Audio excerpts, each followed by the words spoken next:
바울은 이제 이방인 사도로 예수님께서 세워 주셨습니다. 그래서 바울은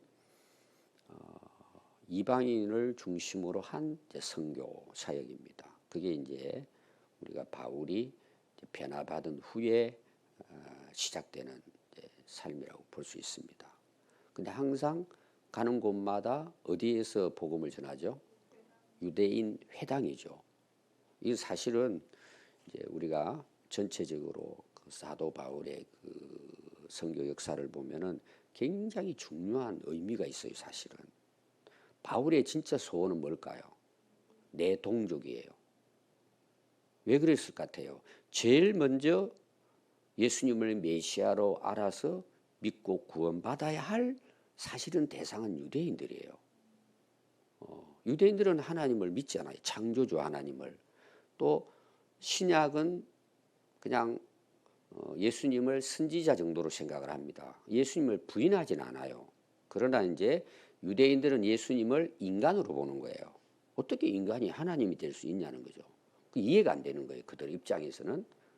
그래서 이 유대인들이 가지고 있는 그 신앙을 우리가 이해하지 못하면 유대인들을 알기가 참 어려워요. 그런데 실제로 유대인들 그 상황을 보면은 믿을 수 없는 상황이에요. 사실은 그들 입장에서는 제가 굳어졌다는 말을 많이 하잖아요. 예수님도 그렇게 항상 이야기합니다. 유대인들에 대해서.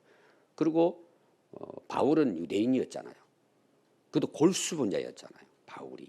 이 바울은 자신이 있는 거예요. 자기가 그 상황을 아니까. 그러니까 안타까운 거야. 유대인 입장에서는. 우리도 그런 거 있잖아요. 내 자식이 중요해요. 옆집 자식이 중요해요. 내 자식이 예수 안 믿으면 그거는 진짜 통곡할 일이잖아요. 내가 집사고 내가 목사인데 내 자식이 교회를 안 다녀요. 그럼 우리가 내 자식에게만 복음을 전해야 됩니까? 모든 사람이 예수 안 믿으니까 얼마나 불쌍해요. 그러니까 그들에게도 우리가 복음을 전하는데 옆집에는 그렇게 열심히 새벽도 나오고 막 신앙생활 열심히 하는데 내 자식은 교회 나올 생각도 안 하고 게임하는 거예요. 어떨 것 같아요, 여러분? 이런 심정이에요, 바울을. 여러분 이해가 되죠? 이방인들에게 복음을 전하러 다니는데 또 유대인들을 중심으로 회당에 가는 것은 유대인을 복음을 먼저 전하기 위해서 이런 의미도 있지만 여러분들 이제 선교지에 가보면은 우리가 이제 한국인이 제가 이제 터키 후배 선교사가 와서 이제 어제 떠났습니다. 그 터키 가보니까 한국인들이 모여 사는 거예요. 그러면은 터키인들에게 먼저 복음 전하면 좋겠어요? 한국인들이 가가지고 같이 밥 먹으면서 대화하면서 복음 전하겠어요? 그 당연한 거예요. 그리고 그들이 이제 같이 기도의 용사가 되고 복음의 그 협력자가 돼가지고 터키인들 전도하면 얼마나 좋아요. 이 다 똑같은 방식이에요. 바울이 그런 심정으로 회당에 들어가서 복음을 전하고 또 하나 뭐예요? 한국인이잖아요. 우리 동족이잖아요. 이게 얼마나 불쌍해요. 그런 여러분들이 그 전체적인 그 바울의 선교 전략을 이해하면 되는 거예요. 그래 항상 마음속에 그 바울의 심정에는 누구에 대한 갈망이 있어요. 내 동족이야. 내 식구. 예를 들면 그건 당연한 거예요. 그리고 또 유대인이잖아요. 그걸 이해하면 오늘 내용도 마찬가지고 전체 그 바울이 로마서를 기록하면서 가지고 있는 어떤 관점을 우리가 이해할 수 있습니다. 그래서 오늘 내용이 뭐냐? 이스라엘 백성들은 망했잖아요. 한마디로 말하면 불순종하잖아요. 그거는 우리가 애굽의 광야 생활부터 나옵니다. 쭉 보면은 그 전에도 마찬가지고 아브라함도 믿음의 사람이지만 아브라함 실수해야 안 해요. 그러니까 집안이 막 난리가 되잖아요. 사실은 문제가 생기고 그러니 이제 지내오면서 결국은 망하죠. 예수님 시대에 AD 70년경에 로마에 완전히 쑥대밭 돼버려 끝나버리죠. 그리고 그때부터 거의 뭐 2000년 가까이 헤매는 거죠. 그걸 넘어졌다고 보는 거예요. 그 이제 그 바울이 설명하는 거죠. 그래서 넘어졌는데 그러면 끝났느냐 이런 내용이에요. 유대인이 그러면 하나님이 약속받은 백성인데 끝났느냐는 거예요. 아니라는 내용을 지금 이야기하는 겁니다. 앞에서도 나왔어요. 그게 11절에 나오는 것입니다. 그런데 그들의 넘어짐이 하나님이 역사에 가시는 구속사에 있어서 끝나는 거냐 그거지. 택한 이스라엘 백성들이 타락하고 불순종하고 이제 지금 그 바울의 시대 때는 예수님을 하나님이 구주로 보냈었는데 지금 십자가 못 박아 죽여버렸잖아요. 그럼 하나님께서 이스라엘 백성들을 통해서 이루고자 하시는 구원의 역사가 끝났느냐? 그들은 버렸느냐는 내용이에요. 이 바울의 입장은 뭐예요? 아니라는 내용이에요. 어제도 이야기 앞에 계속 그 이방인과의 관계에서 나왔습니다. 하나님이 구원하고자 하는 약속은 반드시 이루어지는 거예요. 물론 이스라엘 백성들이 다는 아니지만 이스라엘 백성들의 생각은 뭐예요? 우리는 혈통적으로 아브라함의 후손이니까 우리 백성만 구원받는다는 선민의식이 있는 거예요. 다른 나라는 뭐예요? 너희들은 다 벌 받았어. 우리는 택함 받았다 이거예요. 여러분들도 이제 우리가 지금 믿지 않는 사람들을 대할 때 여러분들이 어떻게 대하느냐가 굉장히 중요해요. 저도 어떨 때는 그게 잘 안 돼요. 그 안 믿는 사람들이 막 핍박하고 괴롭히고 집안에도 그런 사람 있잖아요. 얼마나 뵈기 싫어요. 우리 속에는 어떤 마음이 들어요? 아이고 빨리 그냥 하나님이 데려갔으면 이런 생각도 들죠. 근데 하나님께서는 어떠실 것 같아요? 그들을 부르실 수 있어요. 우리는 모르는 것뿐이에요. 그럼 우리가 해야 될 사명은 뭐예요? 복음을 전하는 거예요. 제가 이야기했죠. 예정론, 자유의지 이게 항상 이제 우리 인간의 지혜로는 이거 정확하게 우리가 칼처럼 이야기하기는 어려워요. 두 군데 다 나와요 성경에. 하나님의 지혜는 우리가 헤아릴 수는 없어요. 근데 그걸 넘어서지 못하죠 우리가. 그래서 지금 안 믿는 사람, 핍박하는 사람일지라도 하나님은 어떻게 하실 수 있어요? 나중에 사도 바울처럼 세울 수도 있어요. 우리가 안 믿는 사람을 대할 때는 뵈기 싫지만 저 악한 또 기독교를 막 박해하고 있는 사람 있잖아요. 그럼 우리는 어떻게 대해야 될까요? 하나님은 저 사람들도 언제든지 돌이키시면 우리보다 훌륭한 사람 될 수 있어요. 그러니까 우리는 안 믿는 사람들을 바라봐 너희들은 이스라엘 백성들이 가지고 있는 것처럼 이스라엘 백성 아니니까 너희들은 끝나서 마귀 자식들 이렇게 보면 안 된단 말이에요. 우리도 다 옛날에 그랬을 거잖아요. 안 믿었을 때. 이거는 교회 다니는 사람에게도 마찬가지입니다. 그런데 지금 오늘날 교회 한번 보십시오. 교회에 대해서 비난하는 사람 많지 않아요. 또 그 빌미를 교회가 주고 있잖아요. 사실상은. 이 교회가 쓰러지는 것 같고 지금 이제 유대인의 것을 오늘에 제가 비유합니다. 쓰러질 것 같는데 오히려 그걸 보는 세상 사람들이 뭐 예를 들면 야 우리는 예수 믿어 저렇게 안 믿어 제대로 믿어야지. 오히려 보자. 나중에는 당신보다 내가 진짜 예수 믿고 더 당신보다 더 열심히 할 수 있어. 이런 어떤 마음도 가지게 해준다는 것이 지금 바울의 이야기예요. 유대인들이 넘어졌는데 완전히 넘어진 건 아니지만 그들의 넘어짐을 통해서 이방인들에게 복음이 증거되어져서 그들이 오히려 하나님을 유대인보다 훨씬 더 잘 섬기고 있다는 거예요. 그게 바울이 지금 자기 모습이잖아요. 바울이 아그리파 왕 앞에 가서 재판받잖아요. 근데 거기서 가지고 어떻게 해요? 전도하잖아요. 유대인들이 봤을 때는 그리고 또 기적이 일어나잖아요. 바울을 통해 일어나는 일들이 어마어마하게 많죠. 그러니까 이제 그 바울의 모습을 보고 돌아오는 사람도 있단 말이에요. 예수님 시대 때도 마찬가지고 어제도 이야기했죠. 다 여러분들이 보면은요 유대인들을 통해서 초대 교회가 시작이 되죠. 복음도 유대인을 통해서 되는 거예요. 다 사실상은. 그래서 이걸 여러분들이 좀 염두에 두고 이 내용을 보면은 지금 바울이 왜 이런 이야기를 하는지 그 이해가 됩니다. 그래서 이 12절에 보면 그들의 넘어짐이 이거는 하나님이 끝냈다 이런 뜻은 아닙니다. 그들이 이제 말씀을 벗어나고 타락한 걸 이야기합니다. 그런데 세상에는 풍성함이 되는 거예요. 왜 그럴까?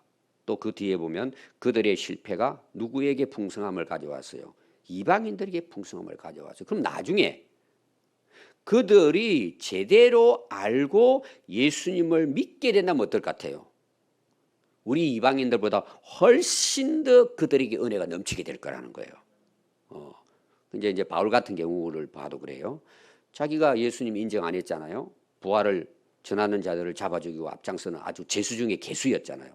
근데 자기가 예수님을 만나버린 거예요. 그러니까 바울이 어떻게 돼요?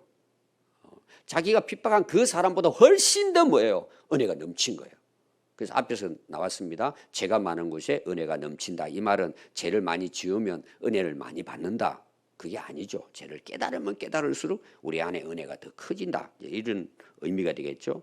그래서 이제 우리가 사도행전을 보면은 바울이 사도행전 9장에서 예수님을 만나잖아요. 다메섹 도상을 가다가. 그러면서 바울을 부르십니다. 뭐로 부르시느냐? 13절 한번 보십시오. 내가 이방인인 너희에게 말하노니 내가 이방인의 사도인 만큼 내 직분을 영광스럽게 여기노라. 완전히 그냥 하루아침에 예수님 만나가지고 예수님께서 이방인의 사도로 바울을 세워버리는 거예요.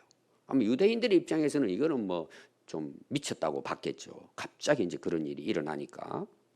그래서 지금 바울이 이야기하려고 하는 것은 유대인들의 실패인 것 같지만 하나님의 구소의 역사는 어떻게 된다고요? 더 풍성하게 진행되고 있다는 내용이에요. 근데 이걸 유대인들은 이해를 못한 거예요. 바울은 이제 자기가 그걸 이제 경험을 하게 된 거죠. 그래서 그 사도행전 8장에 보면은 그 9장이 사도 바울이 변화되는 거고 8장 1절부터가 뭐냐 하면 예루살렘 교회에 큰 핍박이 일어납니다. 자, 8장 1절을 거꾸로 하면 어떻게 되죠? 1장 8절이죠. 1장 8절에는 뭐가 나올 것 같아요? 너희에게 성령이 충만해지면 권능을 받아가지고 땅 끝까지 내 증인이 되겠다 그랬어요. 근데 예루살렘 교회는 부흥이 된 거예요. 그럼 그렇게 이해하면 됩니다. 8장 1절은 뒤집어져 버린 거예요. 안 나가는 거예요. 예를 들면은 땅 끝까지 복음을 전하고 또 예수님의 제자들이 다 유대인들이죠. 가서 모든 사람을 제자를 삼으라. 가르쳐 지키게 해라. 명령을 했잖아요. 그들은 나가야 된단 말이에요. 근데 예루살렘 교회가 부흥이 되는 거예요. 성령의 불이 임해가지고 부흥이 되잖아요. 그런데 안 나가는 거예요. 예를 들면. 우리도 그런 생각을 많이 하죠. 안주하잖아. 우리가 안주. 지금이 좋고 우리끼리가 좋고 우리 사람 마음이 다 그래요. 누가 고생하려고 그래요. 안 나가는 거예요. 그런데 왜 나가게 되죠? 핍박 때문이에요. 이 핍박이 많으니까 안 나갈 수 없잖아요. 죽게 생겼으니까. 그럼 왜 하나님께서 그렇게 인도하실까요? 핍박을 하면 그들 다 하나님께서 벌하시고 핍박 못하게 예루살렘 교회가 커지게 하면 얼마나 좋아요. 그건 다 우리 인간들의 생각이에요. 앞에서부터 제자들부터 다 그러잖아요. 쭉. 그러니까 핍박이 임하니까 그 핍박이 누구로부터 와요? 100% 유대인들로부터 오는 거예요. 예수님을 죽였죠. 예수님을 따르니까 이거는 이단으로 보는 거예요. 지금도 유대인들은 기독교인들을 이단으로 보는 취급하는 것이 거의 대부분이에요. 어제 제가 이야기했잖아요. 사람을 신으로 세운다. 그들은 이게 상상할 수 없는 거예요. 하나님만이 유일하신 하나님인 거예요. 그러니까 예수도 잡아 죽이고 그다음에 예루살렘 교회가 부흥이 되니까 핍박하는 거예요. 근데 하나님은 그냥 두시잖아요. 스데반도 십자가 예수님처럼 순교당하잖아요. 돌에 맞아가지고. 하나님 능력이 부족해서 그럴까요? 그 핍박이 일어나니까 그들이 흩어지기 시작했다는 내용이에요. 이게 이제 바울이 보는 그들을 통해서 그들이 불순종하고 그들이 예수님을 핍박하고 죽이려고 했지만 하나님은 그걸 또 유대인들을 계기로 해서 복음이 이방인들에까지 확장되도록 하나님은 인도하시는 걸 바울은 본인 스스로가 지금 경험하고 있는 거예요.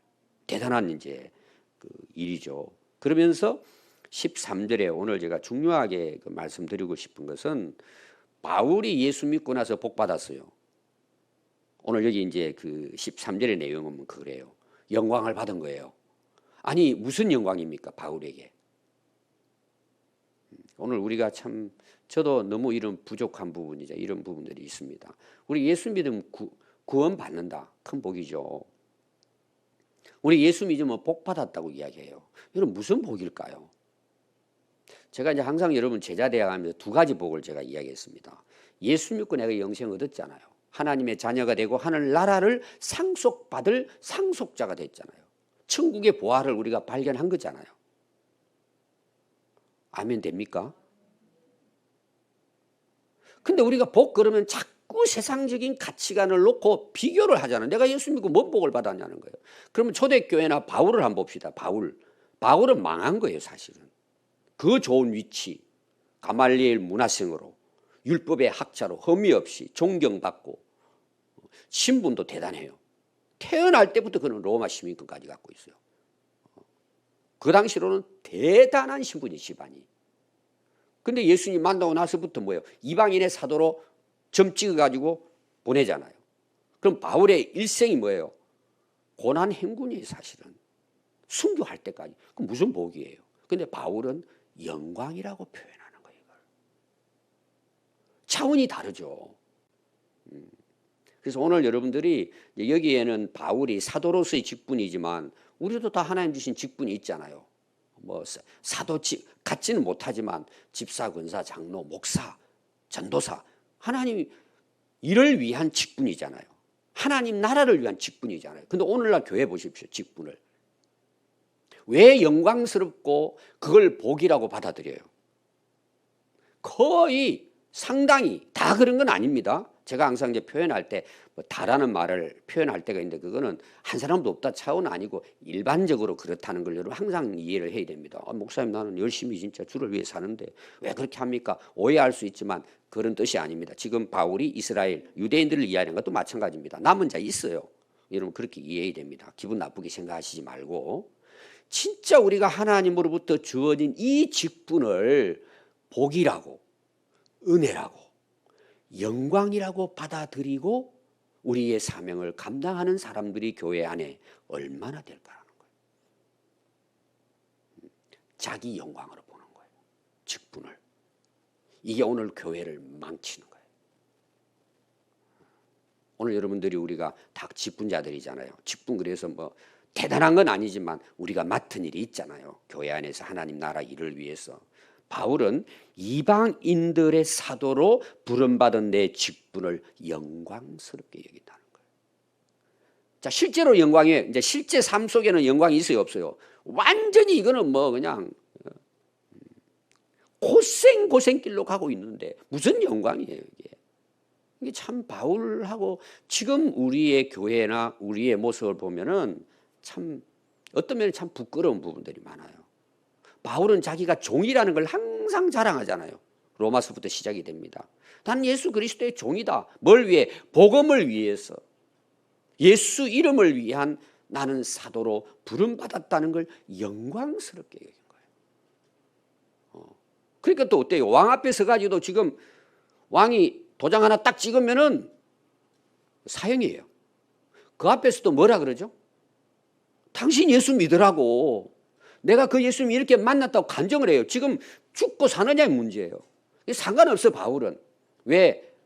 자기는 이방인의 사도로 하나님 주신 이 직분이 뭐라는 거예요? 너무 영광스럽다는 거예요. 그거는 세상 사람들이 봤을 때는 저 고집쟁이, 저 자기만 자랑하고 자기만 옳은 줄 알고 주장하고 이렇게 생각했을 거예요 아마. 유대인들 입장에서는. 그러니까 너 미쳤다 그러잖아요.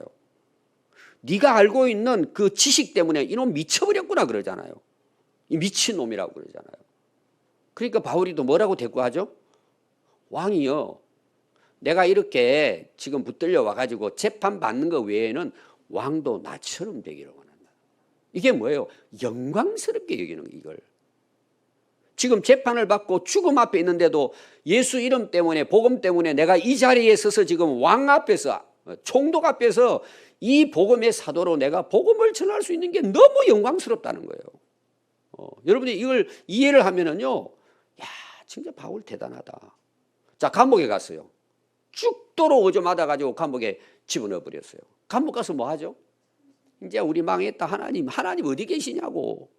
날 사도로 세웠으면은 이거 하나님 못 막아주십니까? 원망할 수도 있어요. 우리 입장에서는 죽어가는데 지금. 근데 뭐 하고 있죠? 찬양하는 거예요. 거기서 기도하는 거예요. 또 거기서 간수장에 뭐 해요? 복음 전하는 거예요. 이 바울이 가지고 있는 게 뭐냐면 이걸 엄청난 복이고 영광이고 행복으로 생각하는 거예요. 바울은 그 영광에 빠져 사는 거예요. 얼마나 멋있어요. 여러분 왜 그럴 것 같아요? 진짜 우리가 천국을 바라보고 소망을 바라보고 우리가 갈 곳이 있잖아요. 우리가 부활할 거잖아요. 예수님 살아계시고 하나님 살아계시고 잠시 왔다 가는 인생인데 바울은요 그걸 경험 다 했어요. 세상의 영광을 경험 다 했어요. 아무것도 아닌 거예요 그게. 그래서 뭐라 그래요? 자기 지식도 가진 것도 전부 다 배설물로 여겼다 그러잖아요. 여러분들 이거 오해하면 안 됩니다. 다 버렸다는 게 아니고 이걸 뭘 위해 썼다는 거예요? 전에는 자기 위해, 자기 영광 위해 사용했단 말이에요. 하나님의 영광을 위해서. 그 직분을 생각하면 자기는 너무 감사한 거예요. 얻어맞고 감옥 가고 지금 죽음을 향해 가는데도 자기는 영광스러운 거예요. 얼마나 멋있어요. 우리 예수 믿는 사람들이. 우리가 세상에 나가서 여러분 그런 자세를 한번 살아보십시오. 여러분들 가정에서. 가정이 어떻게 될 것 같아요? 애들 보니까 야 우리 엄마 대단하다. 참 힘들고 어려운데도 항상 웃으면서 감사하면서 아이고 나 같으면 집단하고 싶을 건데 예를 들면 옛날에 그런 분 많았거든요. 그래도 뭐 이겨내고 그래서 온 가정을 구원시키고 집안을 갖다 믿음의 가정으로 세우고 이런 대단한 역사들이 일어나는 거예요. 여러분 교회가 어떨 것 같아요? 그 직분을 영광스럽게 여기고 정말 자기 주어진 십자가 지고 간다고 여러분 생각해 보십시오. 오늘날 우리 한국교회 목사나 장로 우리 직분자들이 이걸 영광으로 알고 진짜 하나님 앞에 우리가 인생을 걸고 살아간다면 여러분 어떤 일이 일어날 것 같아요? 지금도 성령께서 역사하시는 거예요. 하나님이 살아 역사하시는 거예요. 근데 우리는 이걸 뭐 그냥 저는 참 안타까움이 있어요. 우리 한국교회. 목사 되는 게 중요하고 장로 되는 게 그렇게 중요합니까? 한번 여러분 생각해 보십시오. 이걸 영광으로 여기고 이게 진짜 은혜고 복이라는 사실을 언제 우리가 깨닫겠냐는 거죠. 이 영광스러운 직분, 이 바울이 오늘 여러분들이 우리 직분을 가지신 분들 꼭 내 직분을 영광스럽게 여기노라. 근데 우리는 내가 목사가 됐다 이제 뭐 안수 받았다. 아 내가 장로가 됐다. 여러분 그런 차원으로 생각하면 안 돼요.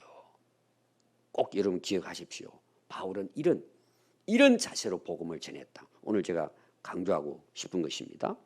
그리고 14절과 16절도 앞에 나오는 11절과 12절을 구체적으로 설명하는 내용입니다. 이는 혹 내 골육, 오늘 말하면 내 집안, 내 가족, 내 민족, 아무쪼록 시기나게 앞에 나온 걸 다시 반복. 그들 중에 얼마를 구원하려 하며 시기나게 해서 아니 예수 믿는 사람들이 대단하네. 우리는 택한 백성인데 왜 이러냐? 그리고는 이제 아까 제가 예를 이제 쉽게 들었습니다. 옆집에는 열심히 예수 잘 믿고 쉽게 말하면 잘 돼요. 그 가정이 행복하고 그러니까 나는 집사고 장로가 우리 집 왜 이래? 아니 저 새신자가 저렇게 열심히 하네. 막 속 타는 거야. 우리도 잘해보자. 새벽기도 나가고 예를 들면은 해서 이방인들이 은혜 받고 하나님께 살아가는 걸 보고 유대인들이 돌아온다는 거예요. 다 돌아오는 건 아닙니다. 남은 자가 돌아오고 나중에는 뭐예요? 예수님이 재림할 그때 약속의 백성인 유대인들이 돌아온다. 그 이제 요한계시록이나 그 약속이 되어 있습니다. 그게 오늘 또 나와요. 그게 뭐냐 하면은 16절입니다. 제사하는 처음 익은 곡식 가루 그랬어요. 이거 거제를 이야기 거제.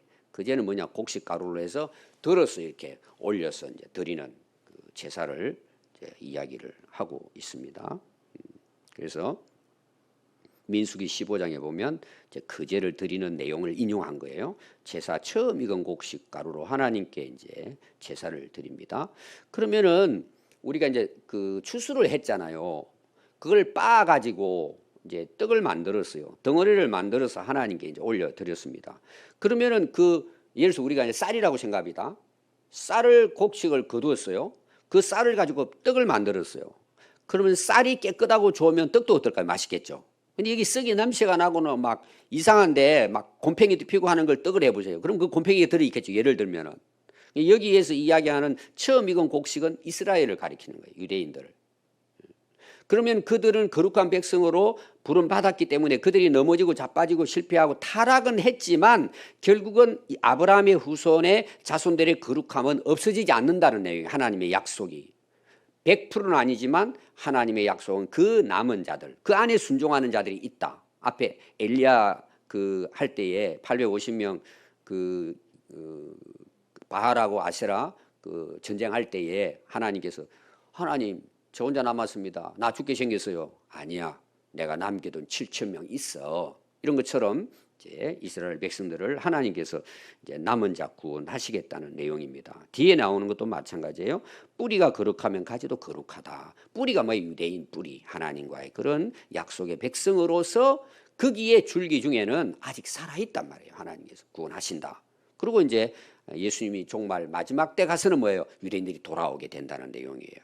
그러니까 이제 전체적으로 바울이 생각하는 건 두 가지예요. 유대인들을 약속받았지만 그들이 넘어졌어요. 근데 그걸 통해서 하나님은 이방인들에까지 복음이 증거되게 하는 것. 이게 하나님의 원래 계획이에요. 이스라엘은 하나의 대표일 뿐이에요. 근데 그들은 자기만을 생각한 거죠. 그래서 이방인들이 예수 믿고 구원받는 역사를 보고 우리도 그럼 예수 믿어볼까 해가지고 돌아오는 자들이 있을 것이고, 나중에 마지막 때가 되면 이들이 정말 예수님이 메시아였구나, 재림하시니까, 그리고 대부분이 돌아오게 될 것이다. 이게 이제 하나님의 구속사에 나타나는 역사라고 볼 수 있습니다. 오늘 우리가 꼭 기억해야 될 것은 뭐냐 그러면은, 우리에게 맡겨진 사명이 뭐예요? 이 바울의 이야기가 아니고 우리 이야기예요. 항상 우리 마음은 뭐예요? 내 가족도 중요하지만 나아가서 복음을 전해서 하나님의 구속의 역사 속에 우리가 이 주어진 직분을 영광스럽게 여기고, 이게 우리 인생이 되어야 된단 말이에요. 오늘 여러분 꼭 이거 기억하시고, 우리가 오늘 불러도 가야 돼요. 제 친구도 얼마 전에 돌아가셨더라고. 연락이 왔는데 건강했는데 돌아갔어요. 한순간이에요. 우리가 하늘의 영광스러운 직분으로 우리가 오늘 당당하게, 우리가 멋있게 하나님 앞에 살아갈 수 있기를 바랍니다. 기도하겠습니다.